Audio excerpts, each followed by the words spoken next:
In the early 1930s, American psychologist Winthrop Kellogg and his wife Luella were fascinated by how humans develop. At the time, stories of feral children, kids raised by animals, were gaining attention.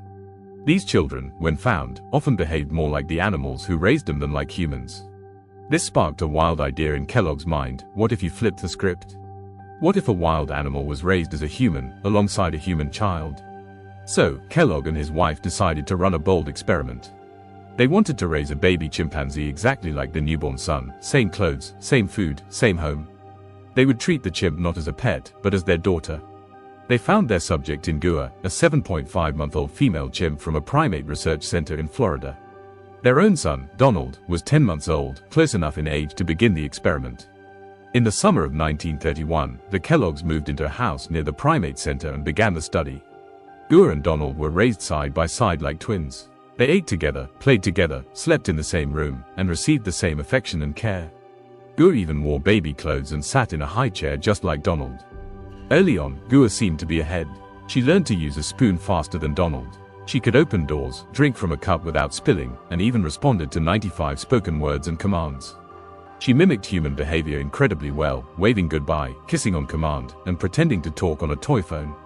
Meanwhile, Donald was still babbling. Gua was faster in physical development, coordination, and basic problem solving. She was more curious, more agile, and showed emotional reactions similar to a human child.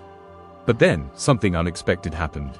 Donald started mimicking Gua. Instead of crawling like a baby, he began moving on all fours like his chimp sister. He even started making the same excited sounds Gua made when food arrived. Worse, Donald's speech development slowed. He used fewer words and preferred the sounds Gua made. At the same time, Gua was growing stronger. Even at her young age, her physical power began to pose risks. What used to be play started to look like aggression, simply because of her natural strength. The Kelloggs had planned to continue the experiment for 5 years. It lasted just 9 months. On March 28, 1932, they ended it. Gua was returned to the primate center. The separation was heartbreaking. Donald cried for his sister. Gua waited by the door for her family. Over time, she began adjusting to life among other chimpanzees, but just 2 years later, at the age of 3, she died of pneumonia.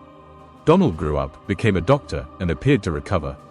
But in 1973, at age 43, he died by suicide, just a year after losing both his parents.